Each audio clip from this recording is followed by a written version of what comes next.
Welcome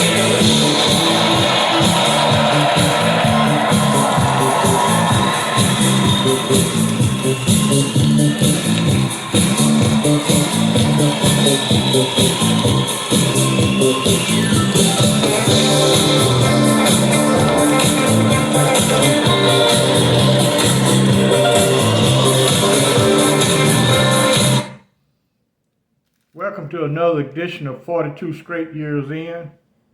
On a Crackhead update. I went outside by the bus stop. There was a lady out there. Man, she was giving this guy head right there on the busy street. She didn't give a damn. He standing up there with his pants down, and she draining his scrotum. People just ride by. Some people honking their horns and looking. Some of them about to rear in another car.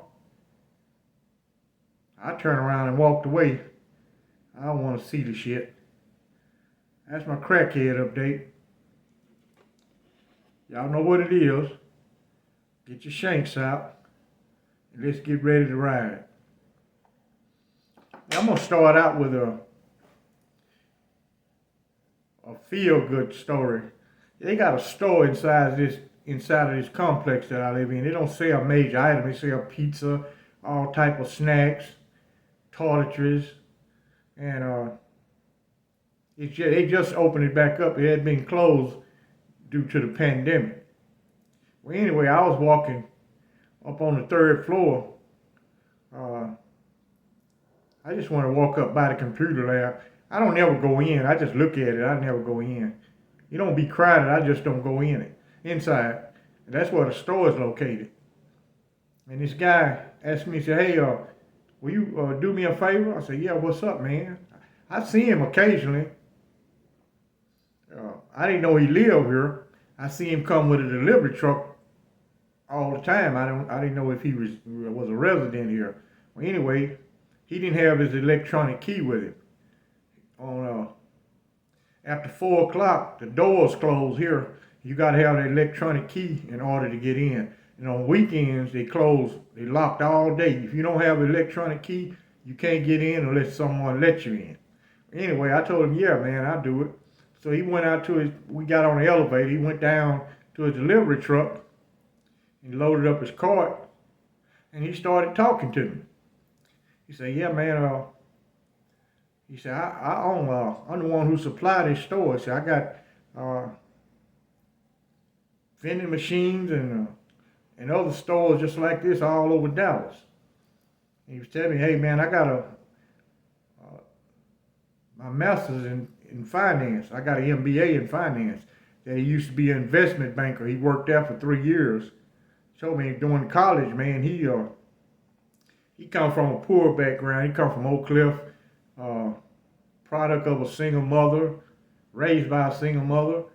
And he said, man, in college, he said, man, sometimes I wouldn't even come home during the summer break, spring breaks. He said, I ain't got nothing to come back to. He said, instead, I would work. I would work on construction. He said, I had a full ride scholarship for a 4-year program, but the MBA, he had to pay for that himself. He said he worked and paid for his MBA. He don't have no student loan. Now he said, man, this time next year with my projections, he said I'll make my first million. He talking about personal million, not the business. And he said, man, he said all my family members think that I'm supposed to support them. He said my sister is just like my mother. He said, when I was young, a parade of men ran through our house. He said, not one of those guys ever bought me a pair of shoes, a pair of jeans, or anything. They ain't contribute nothing to me. He said, my sister is just like my mother. Thinks she's hot. Say she's an overweight chick. She got 4 kids, 3 different baby daddies, and always asking me for money. I tell her, I'll give you a job. That's what I'll do.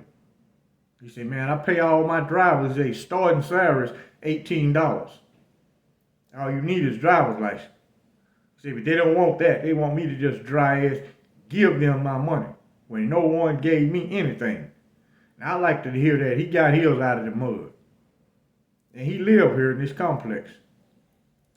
And on another notice, I got a guy who I met a couple years back, and he works for the railroad. He's the one who told me to apply for the job. He's been working with him for 27 years. Now, he's got this wife. Boy, she played him to the max. He got a Hispanic wife. She had 3 kids. And he hooked up with her. He already owned a home. He got a nice big ass home. She convinced him to hook up with her, and he married her. First mistake. Second mistake, he adopted her 3 kids as his kids. Third mistake, he put on the title of his home. She owned the home also. And he's had 2 kids with this lady. Now it's 5 kids. And he can't divorce her. The cost would be too great. She'll end up with the home, and he got a hell of a pension. She'll end up with half of that. So he's stuck. He don't have no sex. All of a sudden now she married with Jesus. Because she got what she want. She's saying, if you leave me, I got you. So he between a rock and a hard place. He called me up and asked me, hey man, you know any pretty young chicks, man? The man works all the time and travels. Anybody ever worked for the railroad know you gotta travel a lot. And I told him about these 2 young pretty chicks live over here where I'm at. They do OnlyFans. And these chicks here are 10s. One is 23, one is 24. You know, people make a lot of mistakes in their life, man, and you got to pay hell of a consequences. He wished like hell he'd have never met that chick. Now she got him over the barrel. If he divorced her, she owned the home, and he gonna pay hell of a child support because the oldest kid is only 14. You know, he seemed like a good guy. I've met him before, and me and him talked.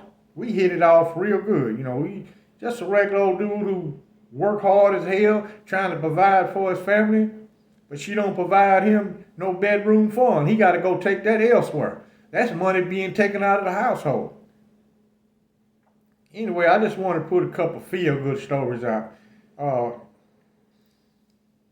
know, back in the day, they transferred guys from prison to prison. Texas only had 16 prisons. And if you was at one of the hardcore prisons, you really got to do something politically to frustrate one of those wardens to get transferred to another prison. They didn't just move you around, because Texas had 4 prisons set aside for the hardcore guys. Each one of those prisons got a level of violence waiting on your ass. And they basically can deal with any inmate. They got all type of violent guys at these prisons. All type of guys who got disciplinary problems. Dudes who done served long sentences. Dudes who got 10,000 year sentences, 5,000 year sentences. House a lot of guys like that. And during this time, they still had the inmate guard system. Now, these guys thought they were invincible. Because you could not go up and fuck with one of these guys. You didn't have your game plan together. You was going to get your ass sent to the unit hospital or possibly to the morgue. And they wasn't used to no regular guy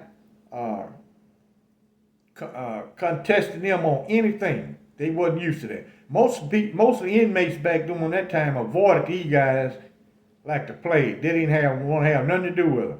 You was walking down that hallway and a turnkey is standing there. In Texas, it was a rule, no talking in the hallway. Basically, all the prisons had that same rule.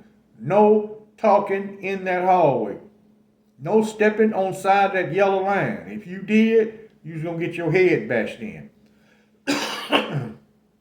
And these guys were not going to give you a warning. You received your first warning when you came to that prison. They explained the rules to you. They don't do no more talking.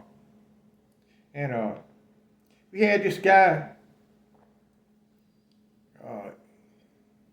They called him Ruff Rider. And he was a turnkey, notorious turnkey from the Ellis unit. And he had transferred him from the Ellis unit to a Ramsey unit. Now, Ellis is a bad fucking prison. It's a bad prison there. I mean, it is bad at Ellis. He got transferred. I looked at his paperwork. That's why you know he done got into it with some official there, or some official got pissed off at him, because he don't have no reason for the transfer. All it said is Huntsville classification transferred him to the Ramsey unit. It don't say why. I read his file. So anyway, his first day there, when he get off the bus, the turnkeys at Ellis had a stripe on their shirt underneath their name. That lets you know this guy's a turnkey. It's a green stripe underneath his name. Green stripe going down his pants. He's a turnkey. Well, he's the inmate guard. So when he get off the bus, Bear know this fool. So he started talking to him. He said, hey man, you have it made over here at Ramsey, man. Which Ramsey is way, during that time, out of the hardcore maximum security prison, Ramsey would be your best bet. But they work harder than all the other fucking prisons. This prison work harder. The work is hard as hell. But inside the prison, a lot of privileges. You can basically do what the hell you want to do once you make it inside. Anyway, him and Bear just talking. I can tell, Bear know him. The guy been locked up a long time. Big ass fucking dude. He fucking huge. He's not as big as Bear, but he tall as fuck. And you can tell he in good physical shape. You can look at how the guy walk, look at his big ass arms, and know this man work out all the time. Inmate guards had access to the weights and the best food and all that shit. That's why these guys were so huge. All they do is work out all day and eat good. Naturally, you're going to get big as hell. Like me now, I'm 30 pounds underweight what I weighed in prison because I worked out every day. I'm 30 pounds underweight. I weigh way more. I weigh 30 pounds more in prison. Anyway, Cat don't make him wait in the chain room. So, Bear escorted him on in to see Cat. Now, I done heard about this guy, because all the beat him up guys, they name ring through the prison system. You better know who these guys is when you get to that one of those prisons. You better know who they is, because they run shit. And they notorious for beating the hell out of other inmates. Anyway, Cat even shake hands with this fool. I'm standing there looking, I said, this motherfucker here got some power. He told him, say, well, I know you might have had a couple problems over on the Ellis unit, but you'll be all right over here. He said, I'm going to have Doll Eyes sign you to a spot. I'm going to put you in the hallway as a turnkey over here. He said, we already got a head turnkey. That's Doll Eyes. He run all the turnkeys. He said, but you will be a turnkey over here. And he told me, I'm going to put you on 7 wing. Cat always tell a guy, if he come in the 7 wing, about Johnny Armstrong. You say, you like to box? He said, shit, Cat, I'm a bad son of a bitch. He said, yeah, I heard about you. He said, well, we got the baddest motherfucker at the Southern Prison right here at this Ramsey unit. We got a guy named Johnny Armstrong. And he's a bad motherfucker. He said, Cat, I'd like to meet him. He said, I'll tell you what. We'll set it up this Friday. We'll set the boxing ring up in the gym. And you and him can fight in the gym. We're going to let the whole prison see it. So Cat is pretty generous. We went to work that morning. Well, they went to work. I worked in his office. And he gave everybody a lay-in. That means you don't go back to work, just to see these guys fight. And they had a talent show. The band's in there jamming. They got hamburgers, popcorn, sodas. He gave you that shit free. So anyway, we get in the gym, man. It's big money being bet. The guards in there betting. The inmates betting. Everybody betting. A lot of guys been on Ellis. They know who this fucking guy is. A lot of guys been locked up a long time. If they don't know him, they didn't heard of this fool. Or he notorious for beating the hell out of people. So anyway, he on the wing with us. I see him. I went down to the 7th wing, and Johnny Armstrong just happened to be back there doing push-ups. So I tell him what Cat told his fool. Cat say, shit. You see, anybody who been a building tunnel turnkey, I beat the hell out of him. He said, I don't cut them no slack. He said, they think they bad, and I beat their ass. I ain't gonna even bullshit with him. I told him, I said, y'all gonna have gloves on. He said, shit, that make it better. And I see him, he come in the cell block, he cut his eyes at Johnny Armstrong. I guess by him being a fighter, he can look at this dude and tell, this an athletic ass fucking dude. You can look at him and see that. So they don't talk or anything. So that Friday come around, man, I got out to the gym. Of course, I work for Cat. I can go right up on the stage where the boxing ring is. I ain't got to sit out there in the audience like the rest of the guys. So, they brought Johnny Armstrong in the gym. They had a chain tied around his neck. About 5 guys holding him like he's a pit bull. He coming down the hallway on Ramsey barking. Woo, woo, woo, woo, woo. Barking like a motherfucker. Come on in the gym. Everybody stood up and started cheering from him. They know they finna see a show. You finna see a show with him. He done told me, he said, man, I'm gonna clown this fool. He said, I'm gonna play with him a little bit. I'm gonna hurt him. Then I'm gonna knock his ass out. That's exactly what he did. He broke him off properly. Now, the dude, first round, John Armstrong more or less feeling him out. Oh, he throwing all that shit. Shit ain't connecting. This dude can slip punches so damn good. That shit ain't even connecting with him. All he doing is hit some gloves and forearms. He ain't hurting this guy at all. Johnny Armstrong ain't unloaded on him yet. He just throw a little lazy jab out there, a little lazy jab. Smiling. He always smile. He be fighting. He don't never look mad. That second round, all Johnny Armstrong. He ain't never make it to the third. I mean, he beat the hell out of this fool. Had him saying, okay, man, okay, boy. You know he got it. They don't, you boxing, you can't hit nobody while he down. They try to pull a tech on John Armstrong because he went to his knee and John Armstrong caught it. They try to pull a tech and say you hit the man when he's down. That was a no-no. They didn't allow you hit nobody if they go down. They go down, he got an option. He can stay down and the fight is over, or he can get up. You can't kick him, stomp him, or hit him when he's down. So they try to pull that tech.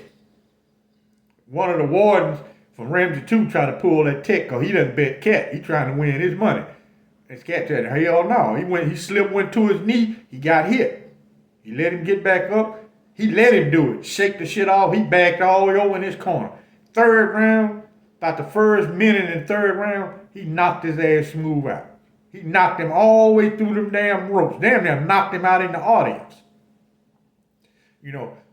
Like I said, I only seen one guy give this man a fight, and his name is, all old guys out of Dallas know who the Blassingales is from West Dallas. Sonny Blassingale. He the only man I ever seen stay with him 3 rounds and give him a good ass fight, where both of them knotted up. But John Armstrong won, but he had a fight on his hand. I'm gonna end this. Y'all know what it is. Keep your shanks ready. All these motherfuckers is broke. And they need some money. Everywhere I go at the bus stop, they all at the bus stops with their carts and all kind of shit. All kind of women walking around. Ain't nobody picking them up because of that new law in effect in Texas went into effect September 1st, where they get a mail or state jail felony if you're picking up these women. Y'all stay ready to ride on these clowns. Follow me over on Patreon and support the channel. And like and subscribe. And I thank you for watching.